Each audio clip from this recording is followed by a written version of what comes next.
Antibiotics sa unang araw ng sisiw? Wag po, magiging sakitin sila. Alam mo ba, nasa 70% ng immune system ng sisiw ay nasa kanilang bituka. Kaya kung malusog ito sa simula, mas mabilis ang paglaki at iwas sa mga sakit ang iyong mga alaga. Ang unang 7 araw ay tinatawag na critical period ng sisiw. Dito nakasalalay ang kanilang tibay at bilis ng paglaki nila. Ayon sa mga bagong pag-aaral, hindi mainam ang pagbibigay agad ng antibiotics. Maaaring magdulot ito ng antibiotic resistance at sinisira nito ang healthy gut bacteria ng mga sisiw.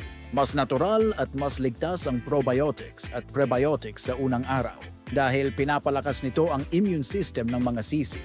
Pinapatatag ang healthy gut microbiota at iwas synthetic antibiotics. Para masigurado na tama ang iyong pag-aalaga, unahing ibigay ang probiotics at prebiotics.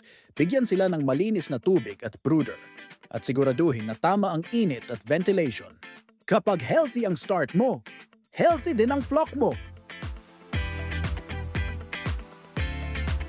Kung alaga ay natural, paglaki ay tiyak na optimal. Maraming salamat po